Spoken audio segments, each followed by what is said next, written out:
ونشهد أن لا إله إلا الله وحده لا شريك له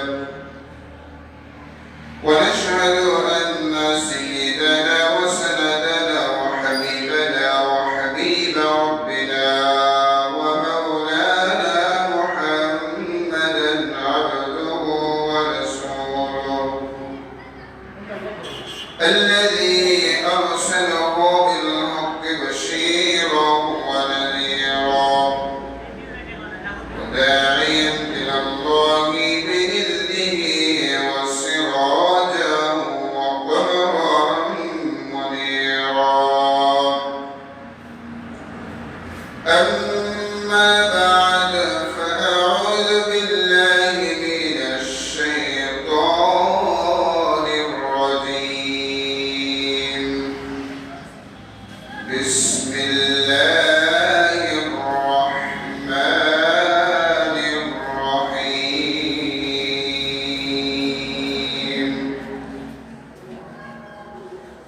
وأن استغفروا ربكم ثم توبوا إليه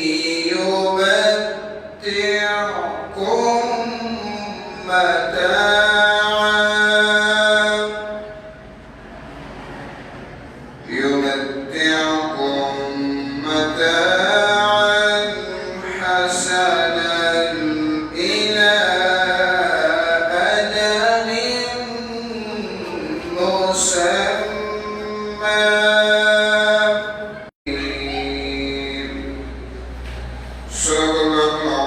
ملائكته يصلون على النبي يا أيها الذين آمنوا صلوا عليه وسلموا مولانا محمد وعلى آله مولانا محمد رحمتي على امتحاك سبعد على قردية رحمتي رحمن كمركز مدينة بنقيا اللهم صل على سيدنا مولانا محمد وعلى آله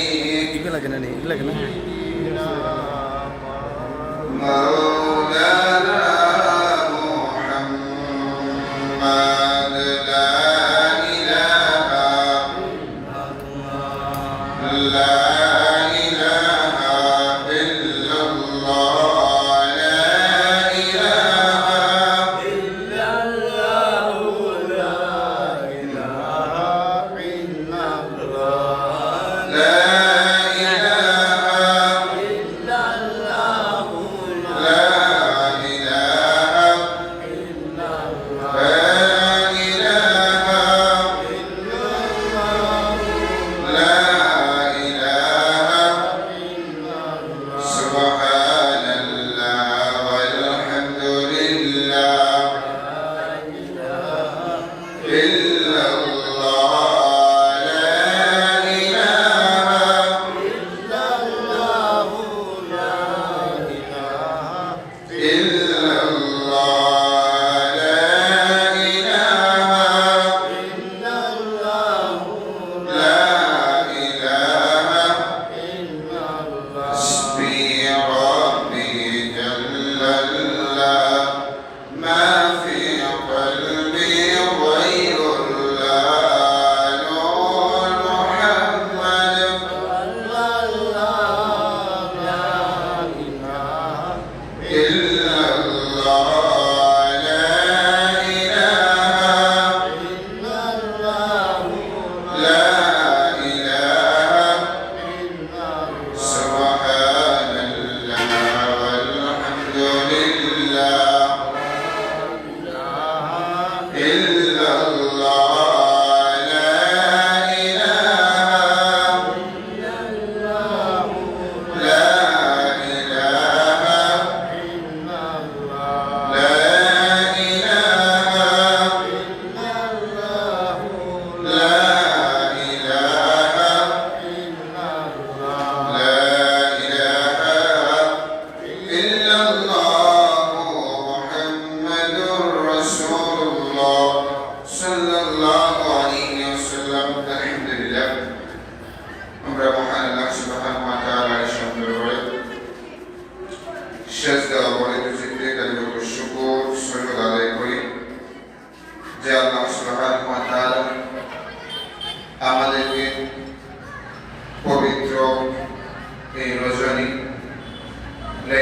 النصف من شعبان আমাদেরকে তার পবিত্র মসজিদে আসা বসা আলোচনা করার এবং শোনার তৌফিক দিয়েছেন, সেজন্য আমরা সবাই পড়ি আলহামদুলিল্লাহ। দরুদ এবং সালাম পাকে নামদার তাজদার মারিয়া শাহনশাহ রিসাল সরওয়ারে কায়নাত হুজুরে পাক সাল্লাল্লাহু আলাইহি ওয়াসাল্লামের রওজা ফরে সবাই পড়ছি সাল্লাল্লাহু আলাইহি ওয়াসাল্লাম। প্রিয় হাজিরিন, আজকের এই মতবরকে রজনীতে আল্লাহ সুবহানাহু ওয়া তাআলা আমাদেরকে একত্রিত হওয়ার তার পবিত্র মসজিদে আমাদেরকে আসার তৌফিক দিয়েছেন।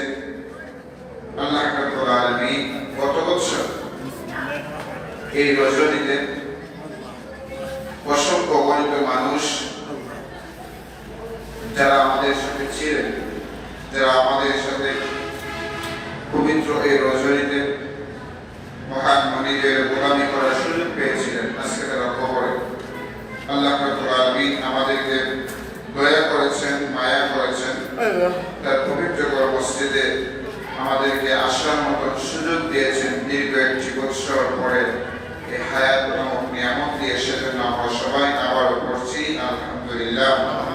প্রিয় হাজিরিন, আজকের এই মতবড় রজনীর ব্যাপারে আল্লাহর হাবিব সাল্লাল্লাহু আলাইহি ওয়াসাল্লাম বলেন, يطلع الله إلى خلقه في ليلة النصف من شعبان فيغفر لجميع خلقه إلا لمشرك أو مشاهد।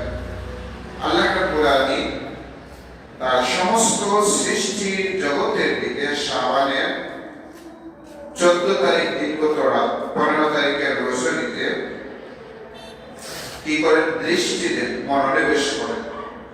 এরপরে ফায়াগফিরু লিজামিআই খালকিহি, অতঃপর তার সমস্ত সৃষ্টিকে মাফ করে দেন। বলে সুবহানাল্লাহ।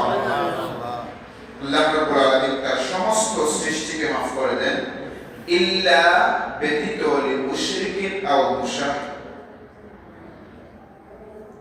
লিমুশরিকিন মানে হচ্ছে মুশরিকগণ, যারা শিরক করে, রবের সাথে অংশীদার স্থাপন করে। এই মুশরিকদেরকে বা যারা রবের সাথে শিরক করে, এই মানুষ ব্যতীত আল্লাহ সবাইকে মাফ করবেন। আরেকদল মানুষ হচ্ছে যে আও মুশাহিদ মানে হচ্ছে হিংসা বিদ্বেষ পোষণ করে, যার ভিতরে হিংসা আছে, যে মানুষ অন্য মানুষের সাথে হিংসা করে। আল্লাহর হাবিব সাল্লাল্লাহু আলাইহি ওয়াসাল্লাম বলেন, এই রজনীতে আল্লাহ রাব্বুল আলামিন হিংসুক এবং মুশরিকদেরকে মাফ করবেন না।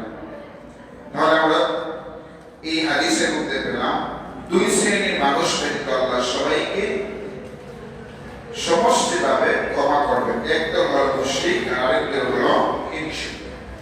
মুশরিক শুধুমাত্র বিধর্মী নেতারা নয়, মুসলমানদের মধ্যে মুশরিক আছে না? নাই? মুশরিক কারা? যারা শিরক করে। শিরক এক কথায়, শিরকের পরিচয় হচ্ছে আপনি কোনো কিছুকে রবের সমকক্ষ মনে করেন।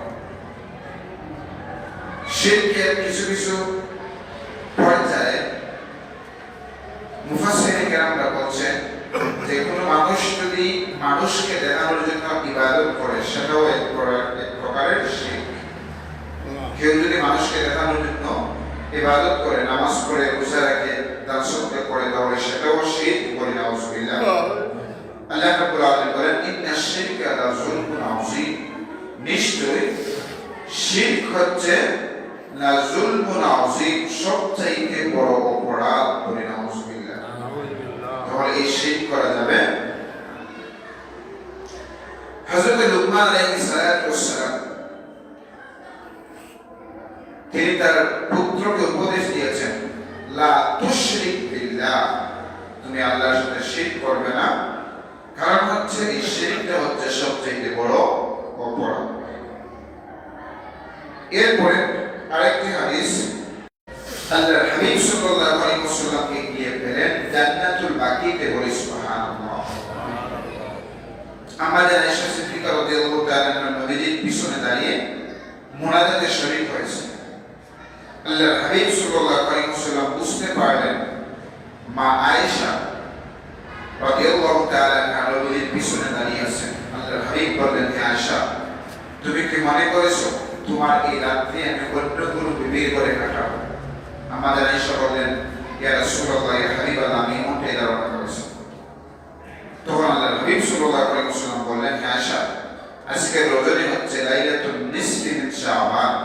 এই রাত্রিতে আল্লাহ রাব্বুল আলামিন পৃথিবীর নিকটবর্তী আসমানে অবতীর্ণ হন, বা আল্লাহ রাব্বুল আলামিন পৃথিবীর নিকটবর্তী আসমানে চলে আসেন। এরপরে তার সৃষ্টি জগতের দিকে মনোনিবেশ করেন এবং আল্লাহ রাব্বুল আলামিন ঘোষণা করেন, আসো কি কোনো রিজিক প্রাপ্ত, রিজিক তালাশকারী, আমার কাছে রিজিক চাও, আমি তোমাদেরকে রিজিক দিব। আসলে কোনো গুনাহ মাফকারী, তোমরা আমি আল্লাহর কাছে গুনাহের জন্য মাফ চাও, আমি আল্লাহ তোমাদেরকে মাফ করব বলে সুবহানাল্লাহ। এই রজনীটা হচ্ছে আজকের রজনী। তাহলে এই রজনীর গুরুত্ব আছে না নাই? আছে। আজকে আমরা এই মতবরক রজনীতে কি করতে পারি?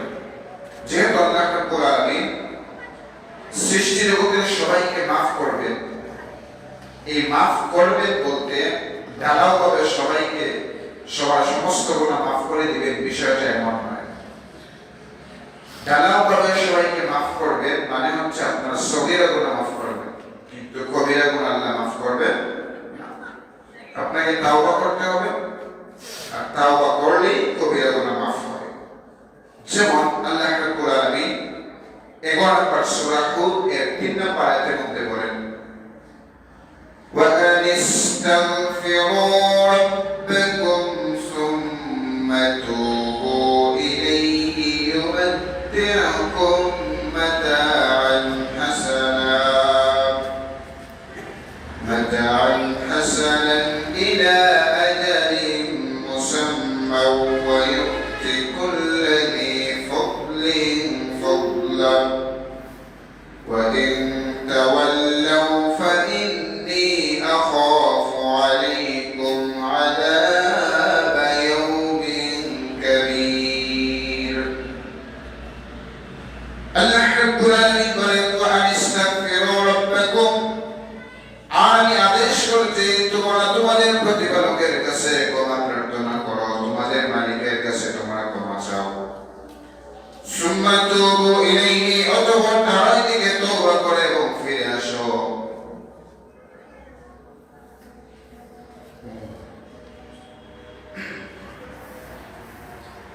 যারা যারা দোয়া চাবেন আপনারা ওয়াজের শেষে অথবা যখন কথা বলে স্টপ দিব তখন আপনারা দোয়া শিখবেন। সবচেয়ে ভালো হয় আলোচনার শেষে যখন মুনাজাত হবে তখন চাবেন। প্রিয় হাজিরিন, তো আল্লাহ রাব্বুল আলামিন সূরা হুদের 3 নম্বর আয়াতের মধ্যে বলেন, ওয়া আনিস্তাগফিরু রাব্বাকুম, আমি তোমাদেরকে আদেশ করছি তোমরা তোমাদের প্রতিপালকের কাছে ক্ষমা চাও। আল্লাহ আমাদেরকে বলছেন তোমরা তোমাদের মালিকের কাছে মাফ চাও। সুম্মা তুবু ইলাইহি, অতঃপর তার দিকে তওবা করে ফিরে আসো, মানে রবের দিকে তওবা করে ফিরে আসো। ইউমাত্তিউকুম মাতাআন হাসানা, তাহলে তিনি তোমাদের উত্তমভাবে জীবন উপভোগ করাবেন বলে সুবহানাল্লাহ। আল্লাহ রাব্বুল আলামিন বলছেন তোমরা যদি তাওবা করে রবের দিকে ফিরে আসো তাহলে তোমাদেরকে উত্তমভাবে জীবন উপভোগ করা মতো সুযোগ দিবেন, তৌফিক দিবেন। ইলা আজালিন মুসাম্মা, নির্দিষ্ট একটি কাল পর্যন্ত। আমাদের নির্দিষ্ট কাল কতক্ষণ পর্যন্ত? মরণের আগ পর্যন্ত। এরপর আল্লাহ রাব্বুল আলামিন বলেন, ওয়া ইউতি কুল্লাযী ফাদলিন ফাদলা, এবং প্রত্যেক যোগ্য ব্যক্তিকে তিনি তার প্রাপ্য মর্যাদা ও অনুগ্রহ দান করবেন বলে সুবহানাল্লাহ। এরপর আল্লাহ রাব্বুল আলামিন বলেন, ওয়া ইত্তাওয়াল্লাউ ফাইন্নী আখাফু আলাইকুম, আর যদি তোমরা মুখ ফিরিয়ে নাও তবে আমি তোমাদের ব্যাপারে আশঙ্কা করি। আল্লাহ বলছেন যদি তোমরা ফিরে না আসো, মুখ ফিরিয়ে নাও, তাহলে আমি আশঙ্কা করছি আযাবা ইয়াউমিন কাবীর, কিয়ামতের দিন ভয়ানক শাস্তির বলি নাউযুবিল্লাহ।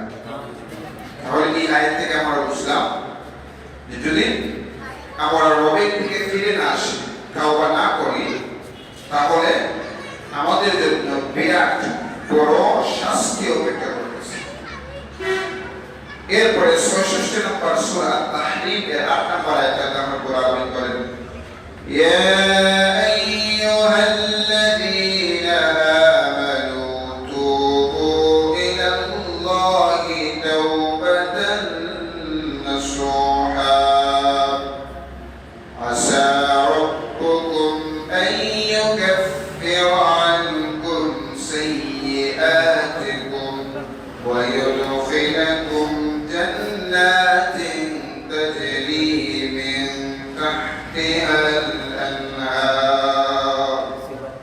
الله رب العالمين বলেন ইয়া আইয়ুহাল্লাযীনা আমানু হে ঈমানদাররা আল্লাহ রাব্বুল আলামিন বলেন হে ঈমানদাররা তুবু ইলাল্লাহি তাওবাতান নাসুহা তোমরা আল্লাহর কাছে একনিষ্ঠ তাওবা করো তুবু ইলাল্লাহি তাওবাতান নাসুহা একনিষ্ঠ তাওবা করো আসা রাব্বুকুম আন ইউকাফিরা আনকুম তাহলে কি করা যায় সম্ভবত বা আশা করা যায় তোমাদের রব তোমাদের গুনাহগুলো মুছে দিবেন বলে সুবহানাল্লাহ আল্লাহ রাব্বুল আলামিন তোমাদের মন্দ কাজগুলো বা গুনাহগুলোকে আল্লাহ রাব্বুল আলামিন কি করবেন তোমাদের থেকে মুছে দিবেন আইয়ুকাফিরা আনকুম সাইয়্যাতিকুম তোমাদের গুনাহগুলো তোমাদের রব ক্ষমা করে দিবেন ওয়া ইউদখিলাকুম জান্নাতিন তাজরি মিন তাহতিহাল আনহার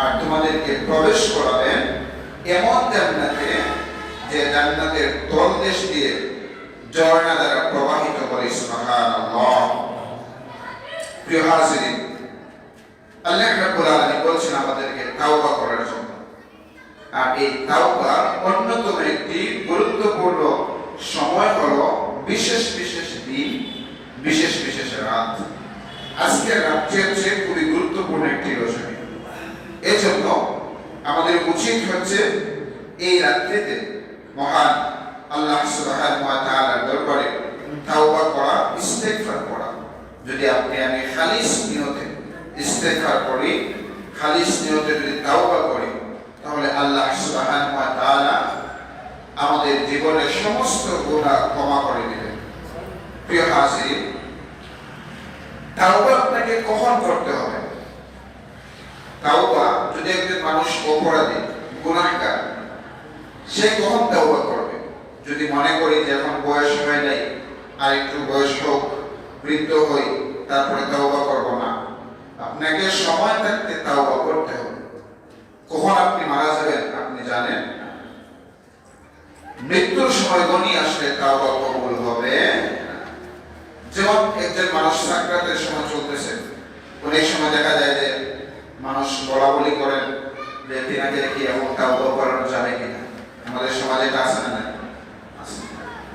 তিনি এখন সাকরাতের সময় এনার সাকরাত চলতেছে এই সময় আমরা বলি যে এখন তাওবা করানো যাবে কিনা যান হুজুরকে নিয়ে আসে হুজুর উনাকে তাওবাটা করান না তাওবা এই সময়টা গ্রহণযোগ্য হবে তাওবা আপনাকে সুস্থ অবস্থায় তাওবা করতে হবে এজন্য 4 নম্বর সূরা নিসার 18 নম্বর আয়াতের মধ্যে আল্লাহ রাব্বুল আলামিন বলেন ওয়ালাইসাতিত তাওবাতু লিল্লাযীনা ইয়ামালুনা আস-সাইয়্যাত হাত্তা ইযা হাদারা আহাদাহুমুল মাউত ক্বালা ইন্নী তুবতুল আনা ওয়ালাল্লাযীনা ইয়ামুতুনা ওয়া হুম কুফফার উলাইকা আ'তাদনা লাহুম আযাবান আলীমা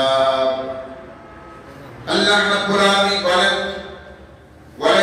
ওয়ালাইসাতিত তাওবাতু লিল্লাযীনা ইয়ামালুনা আস-সাইয়্যাত এমন লোকদেরকে তাওবা নিষ্ফল এমন লোকের তাওবা নিষ্ফল যারা গুনাহ করতেই থাকে ঠিক গুনাহের পরে আরেকটি গুনাহ করতেই থাকে আল্লাহ রাব্বুল আলামিন বলেন এমন মানুষের তাওবা হচ্ছে নিষ্ফল মানুষরা সারাটা জীবন গুনাহের মধ্যে কাটায় মানুষরা এমন কোনো গুনাহ নাই যে গুনাহটা তার দ্বারা হয় নাই মহান রব্বুল আলামিন বলেন মানুষরা গুনাহ করতেই থাকে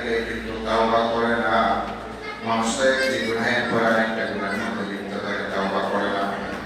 আর যখন হাত্তা ইযা হাদারা আহাদাহুমুল মাউত, যখন তার মউত এর সময় ঘনিয়ে আসে, যখন তার মউতের সময়টা চলে আসে, তখন ক্বালা, ওই মানুষটা বলে, ইন্নী তুবতুল আন, আমি এই মুহূর্তে তাওবা করলাম।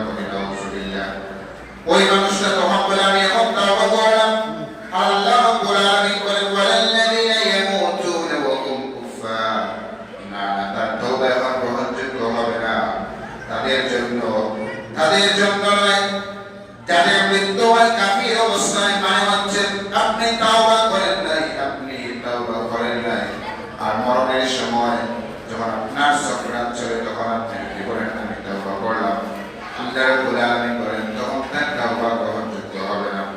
উলাইকা আ'তাদনা লাহুম আযাবান আলীমা, এরাই তাদের জন্য ভয়াবহ শাস্তির ব্যবস্থা করে রাখা হয়েছে। পরে হচ্ছে সেই সমস্ত নাফরমান মানুষ যাদের জন্য আল্লাহ রাব্বুল আলামিন জাহান্নামের শাস্তি নির্ধারণ করে রেখেছেন। বলে নাউযুবিল্লাহ। এখন আপনি কখন তাওবা করবেন? আল্লাহর হাবিব সাল্লাল্লাহু আলাইহি ওয়াসাল্লাম সুনান ইবনে মাজাহ করতে বলেন, 4253 নম্বর হাদিস, আল্লাহর হাবিব সাল্লাল্লাহু আলাইহি ওয়াসাল্লাম বলেন, ইন্নাল্লাহ আযজা ওয়া জাল্লা লা ইয়াকবালু তাওবাতাল আবদি মা লাম ইউগারগির, নিশ্চয় আল্লাহ জাল্লা জালালুহু আম্মা নাওয়ালুহু, মহান করিম আল্লাহ সুবহানাহু ওয়া তাআলা লা ইয়াকবালু তাওবাতাল আবদি মা লাম ইউগারগির, আল্লাহ রাব্বুল আলামিন রোগ করতে না হওয়ার পর্যন্ত মহামহিম আল্লাহ তাআলা তার বান্দার তাওবা কবুল করেন। বলে সুবহানাল্লাহ। বান্দা যখন সাকরাতের সময় চলে আসে, গড়গড় শব্দটা যখন শুরু হয়, আল্লাহর হাবিব সাল্লাল্লাহু আলাইহি ওয়াসাল্লাম বলেন, ওই গড়গড় শব্দ হওয়ার আগ মুহূর্ত পর্যন্ত যদি বান্দা তাওবা করতে পারে, আল্লাহ রাব্বুল আলামিন তার তাওবাকে কবুল করে নেবেন। বলে সুবহানাল্লাহ। আর যদি তার গড়গড় শব্দ শুরু হয়ে যায়, তার তাওবার দরজা বন্ধ হয়ে যায়, আর যদি সেই মানুষটা তাওবা করে, তাহলে তার তাওবা কবুল হবে না। এজন্য আমাদের উচিত হচ্ছে আমাকে সর্বদা তাওবা করতে হবে। আপনি যত বড় গুনাহগার হন না কেন, আপনি যত বড় পাপী হন না কেন, আপনি এমন কোন গুনাহের কাজ নাই, এই গুনাহের কাজটা আপনি করেন নাই, আপনি মনে মনে ভাবতেছেন যে আমাকে আল্লাহ ক্ষমা করবেন না। না, আপনি খালি ইসলামে আপনার রবের দিকে আপনি ফিরে আসেন, আমার আল্লাহ আপনাকে সাথে সাথে মাফ করে দিবেন। বলে সুবহানাল্লাহ। আপনি সমাজের মধ্যে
পৃথিবীতে যত মানুষ আছে সমস্ত বনি আদম গুনাহগার, সমস্ত বনি আদম গুনাহগার, একমাত্র নবী এবং রাসূল ব্যতীত সবাই গুনাহগার।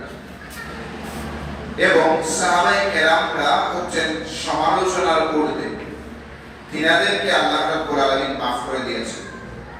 সাহাবায়ে কেরামদের পরে যারা আজও পর্যন্ত পৃথিবীতে এসেছেন বা আসবেন সবাই গুনাহগার। সবাই কি করিল?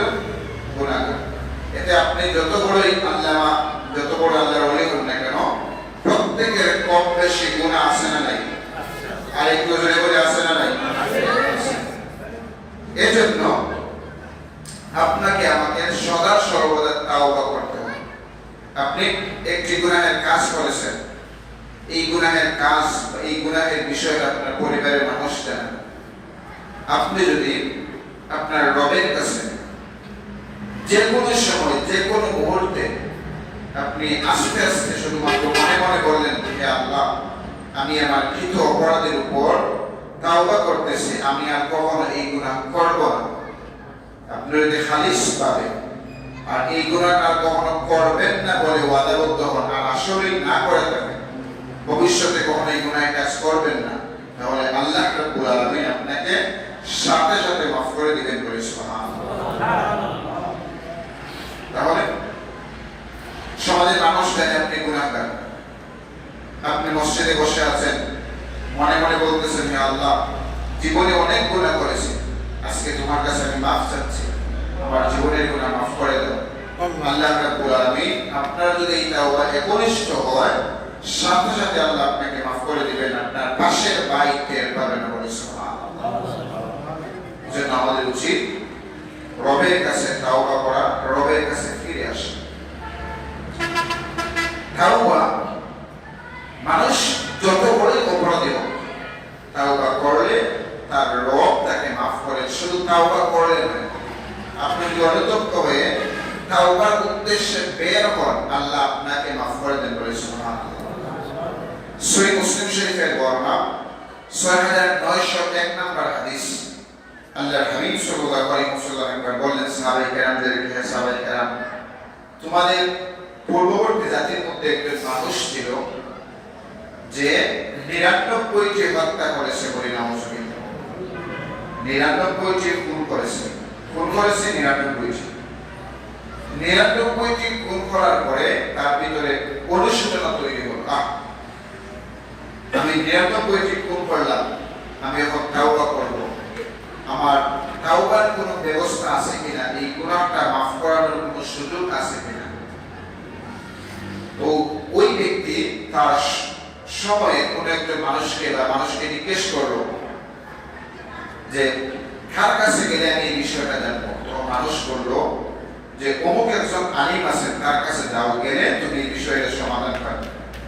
আমাদের কাছে যেরকম ভাবে মানুষ বিভিন্ন সময় আসেন যে হুজুর, আমি এমন অপরাধ করেছি, এখন আমি কিভাবে তওবা করব, বা এই গুনাহের কাজ থেকে আমরা কিভাবে ফিরে আসবো।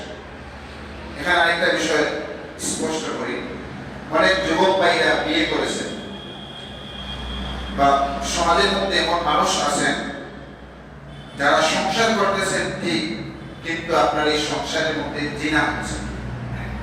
কিভাবে? মাসালা না জানার কারণে।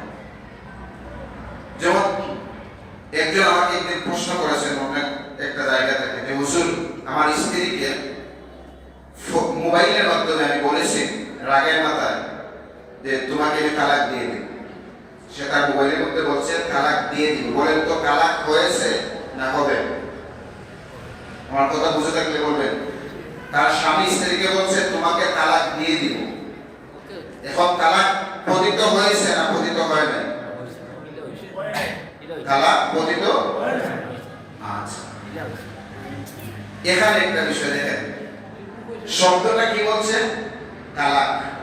তালাকের ক্ষেত্রে শুধুমাত্র এই তালাক শব্দ যদি স্বামী তার স্ত্রীকে নিয়ত ছাড়াও বলে, স্বামী যদি তার স্ত্রীকে তালাক শব্দটা নিয়ত ছাড়াও বলে, ডক করে, মাজাক করে যদি বলে তোমাকে তালাক দিয়ে দিব, তোমাকে তালাক, যদি স্বামী তার স্ত্রীকে বলে, সাথে সাথে স্ত্রী তালাক হয়ে যাবে। কথা বুঝতে পারবেন? এখন কেউ যদি তার ফোনে বলে স্ত্রীকে তোমাকে তালাক দিয়ে দিব, তালাক হয়েছে কিনা? জি, তালাক হয়েছে। একজন আমাকে বললো যে তালাক, কিন্তু এই বিষয়টা শুধু তালাক দেয় নাই, কিন্তু ডক করে বলতে তালাক হবে কেন? এখানের মধ্যে কেন কোনো প্রশ্ন আসতে পারবে না। আচ্ছা বলেন তো, আগুনে হাত ডুবালে হাত পড়বে কিনা? আরেকটু জোরে বলে হাত পড়বে কিনা? হাত পড়বে। এখন আপনি যদি বলেন যে আগুনে হাত ডুবালে হাত কেন পড়বে? কারণ আগুনের ধর্ম হচ্ছে হাত জ্বালানো, ছাই করা। ঠিক তদ্রুপ ভাবে রবের বিধান হচ্ছে যদি কেউ মুখ থেকে তার স্ত্রীকে ডক করে তালাক শব্দ বলে, সাথে সাথে তালাক হয়ে যাবে। যদি শুধুমাত্র বলে যে তালাক, ডক করে আপনি গল্প করতেছেন, হাসি ঠাট্টা করে আপনি মুখ থেকে ফসকে বললেন যে তোমাকে আমি তালাক দিয়ে দিব, অলরেডি তালাক হয়ে গেছে। এজন্য বিশেষ করে আমার যুবক ভাই যারা বিবাহ করেছেন, দয়া করে স্ত্রীকে ডক করে কখনো তালাক শব্দ ব্যবহার করবেন না। এরপরে তালাক হওয়ার পরে অনেক সময় বলেন যে হুজুর আগের মাথায় বলেছি, এরপরে মাথা ঠিক ছিল না। মানে তালাকের ক্ষেত্রে যদি আপনি তালাক শব্দ ব্যবহার করে থাকেন, তাহলে এখানে মাতাল হয়েছেন নাকি পাগল হয়েছেন এটা ইসলাম আপনার দাঁড়াবে। তালাক দিতে দিতে তার বউকেও তালাক দেয়, তার শাশুড়িকেও তালাক দেয়, দেয় কিনা?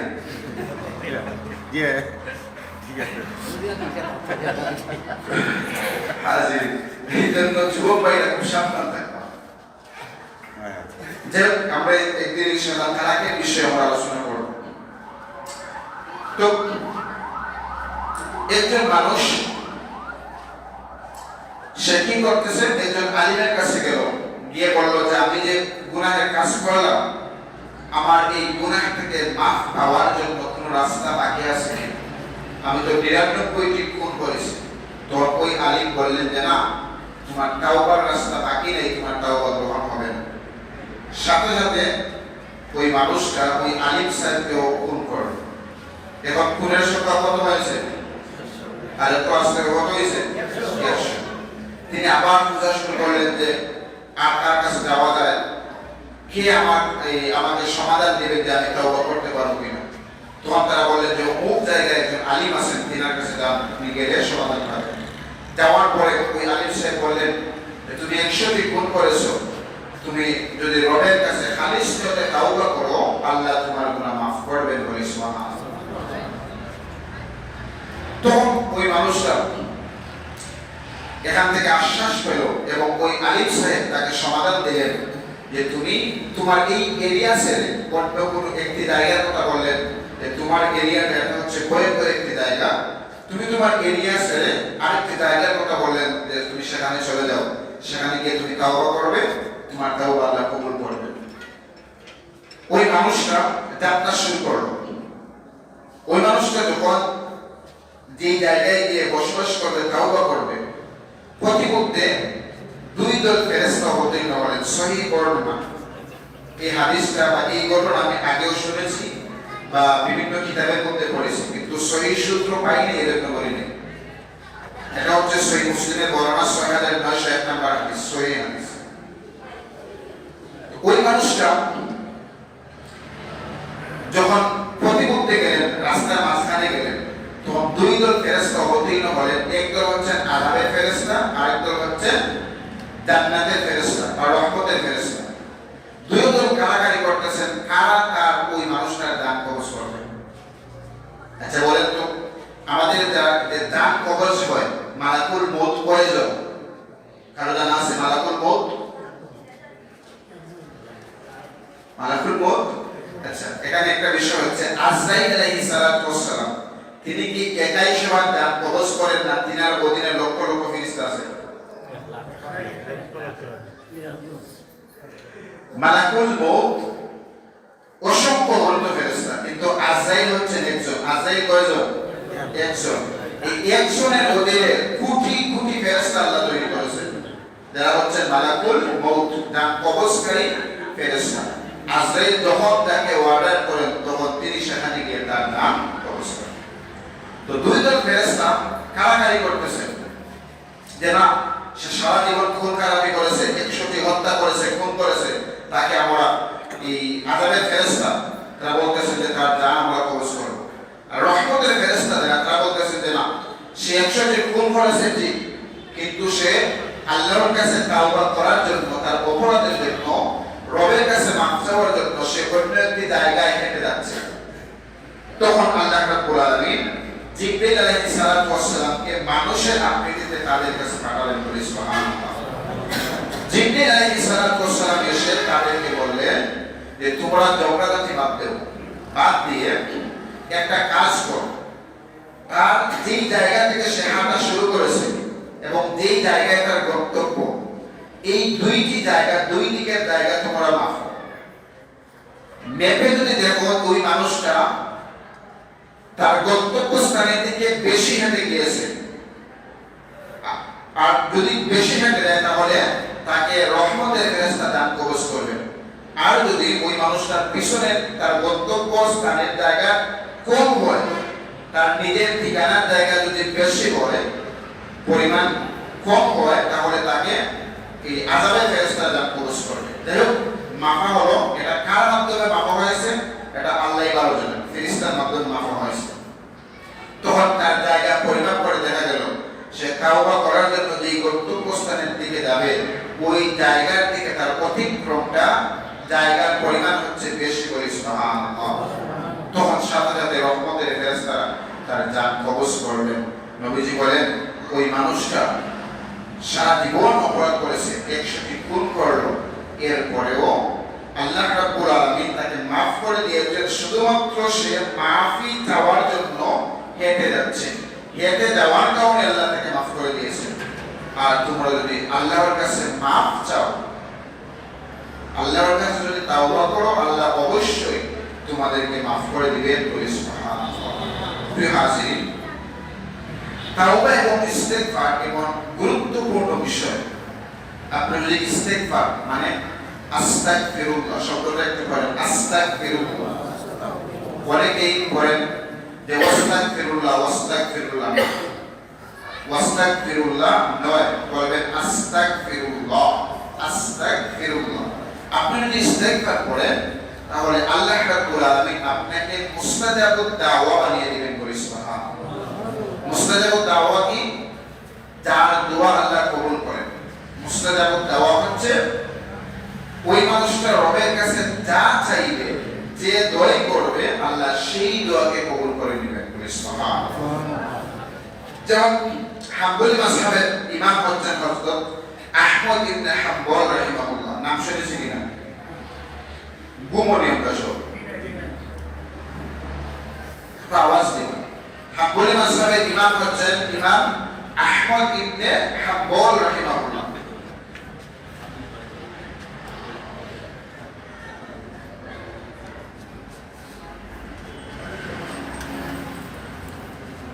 ইমাম আহমদ ইবনে হাম্বল রাহমাতুল্লাহ আলাইহি তিনি একটি হাদিস সংগ্রহ করার জন্য অনেক দূর সফর করতেছেন। কয়েকটি হাদিস? গুমনিজ মাথা রাখো বাবা, এখানে বই আমদু দোয়ার তো কোনো দরকার নাই। আহমদ ইবনে হাম্বল রাহমাতুল্লাহ আলাইহি কয়টা হাদিস সংগ্রহ করা লাগে গেছে? আর আপনি যদি কই কয়টা না বলেছেন নাই করবা না, মসজিদে তো দয়বানা কথা নাই তো কোনো সমস্যা না। আর ফাইন সব টাকা নেব।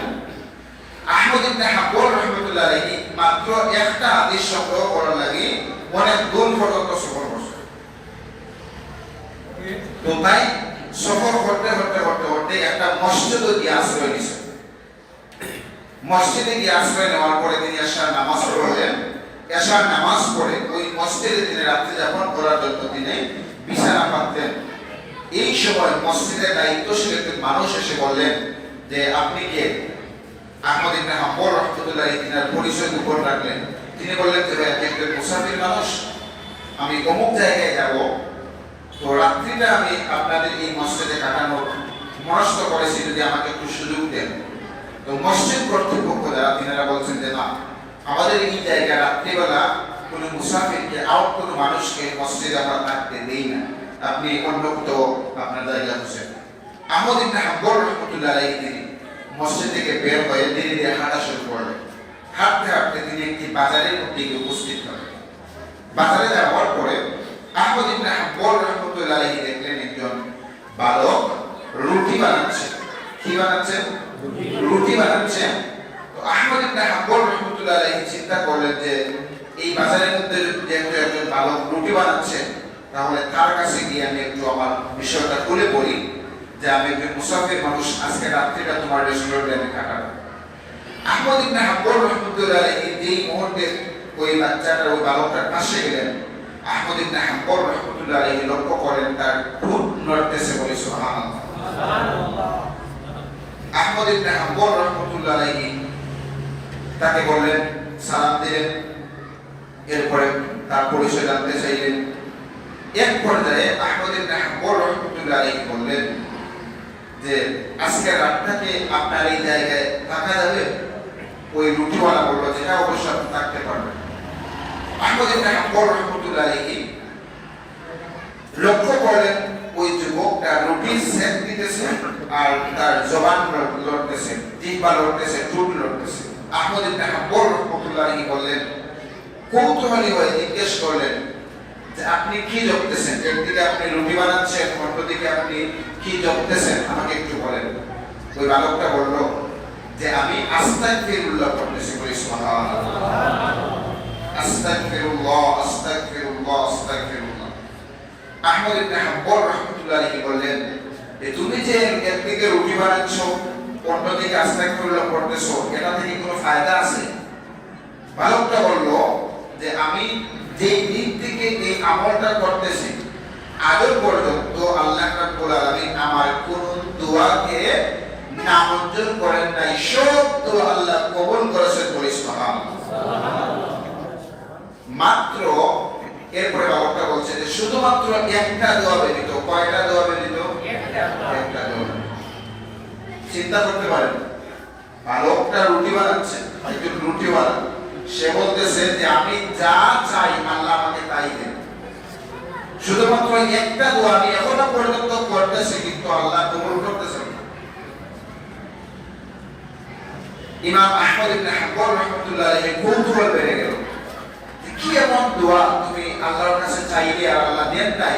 তিনি জানার জন্য তাকে বললেন যে তোমার সেই দোয়াটা কি আমাকে একটু শোনাও। তখন ওই রুটিওয়ালা বলল যে আমাদের এই জামানার একজন মুজাদ্দিদ, শ্রেষ্ঠ একজন আল্লাহর মকবুল ওলি এবং শ্রেষ্ঠ একজন ইমাম মুজাদ্দিদ, একজন ফকিহ, আমার খুব আফসোস, আমি আল্লাহর কাছে চাই আল্লাহ যেন এই মুহাক্কিক, এই মুজাদ্দিদের কাছে না যাওয়া পর্যন্ত, তাকে না দেখা পর্যন্ত আমাকে আল্লাহ মরণ না দেন। মানে আল্লাহ যেন আমাকে মরণ না দেন যতদিন পর্যন্ত আমি ওই মানুষটাকে না দেখ। আহমদ ইবনে হাম্বল রাহমাতুল্লাহ আলাইহি বলেন যে মাইকটা উন নাই পারে না, বন্ধ করে পারে নাই, আমি বলছিল না, বন্ধ করে চিন্তা উপর পাই কোনটা বুঝা যায়? আচ্ছা সেইগুলো পরে চেক করো।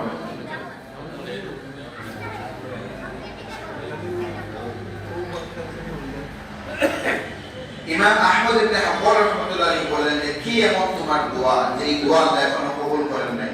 তখন সে বলল যে আমাদের এই জামানার শ্রেষ্ঠ মুজাদ্দিদ আহমদ ইবনে হাম্বল রাহমাতুল্লাহ, আহমদ ইবনে হাম্বল, আমি আল্লাহর কাছে দোয়া করতেছি তিনার সাথে সাক্ষাৎ না হয়ে যেন আমার মরণ না হয়।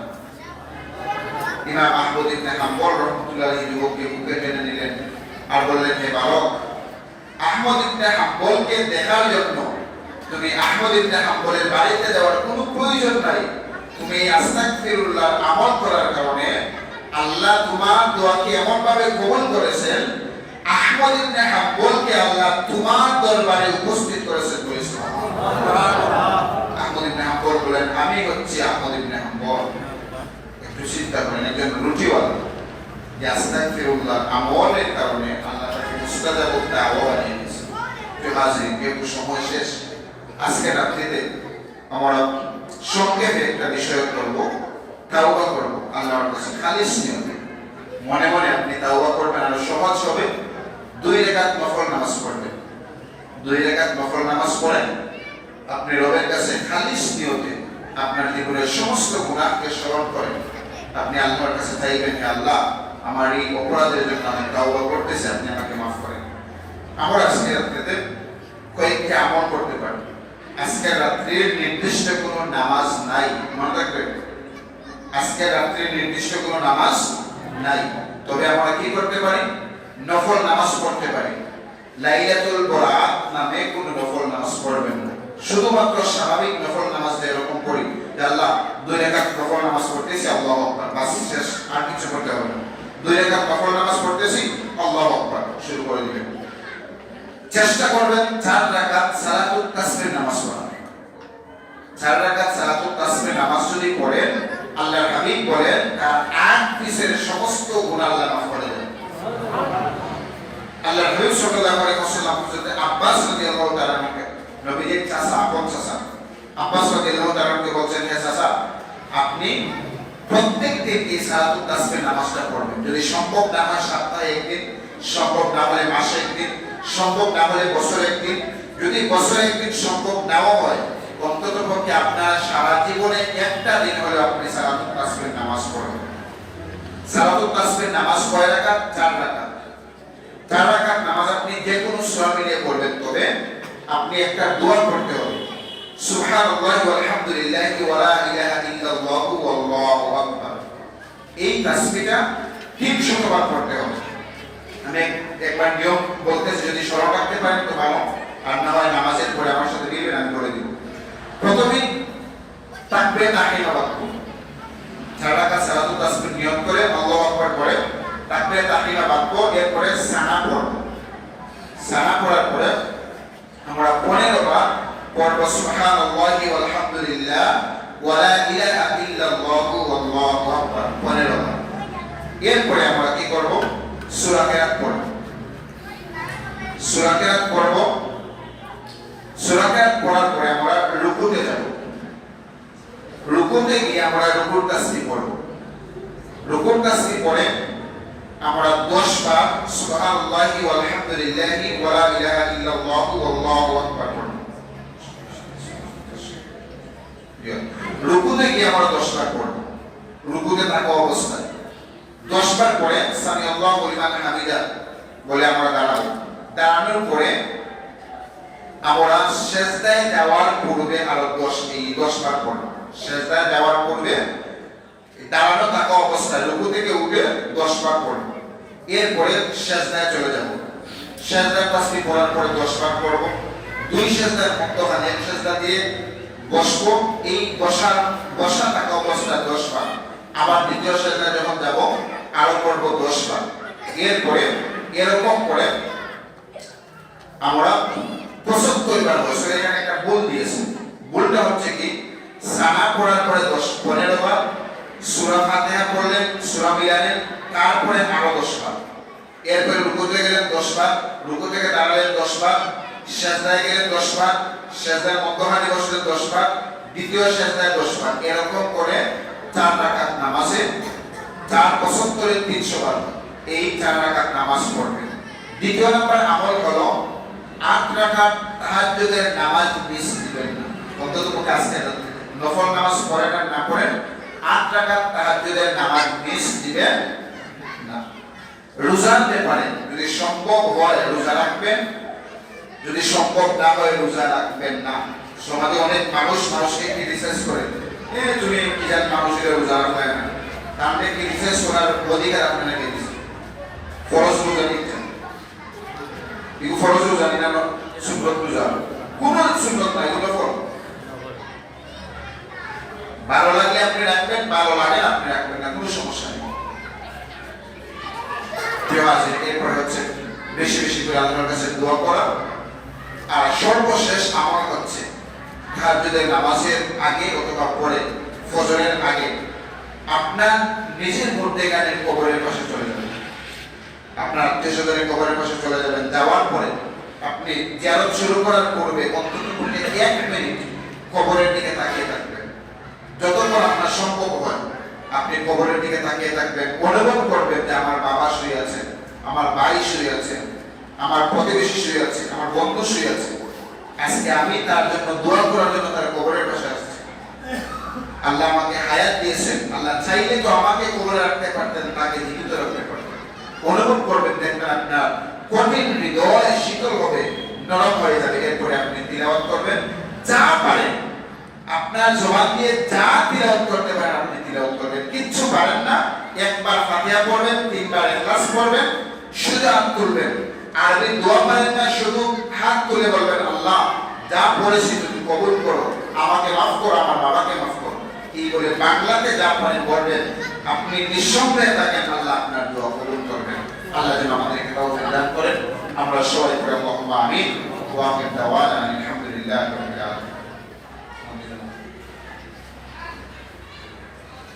একটা ঘোষণা, সম্মানিত মুসলিম কেরাম, আজকে রাত্রি তো আমরা সবাই উজাগরি করব, যার যতটুকু সাধ্য আছে আমরা ইবাদত বন্দী করার চেষ্টা করব। আজকের নামাজ শুধুমাত্র আজকের দিনের লাগি ফজরের জামাত আজান থেকে নিয়ে 15 মিনিট পরে, আজান যখন হবে আজান থেকে নিয়ে 15 মিনিট পরে আমাদের ফজরের জামাত অনুষ্ঠিত হবে।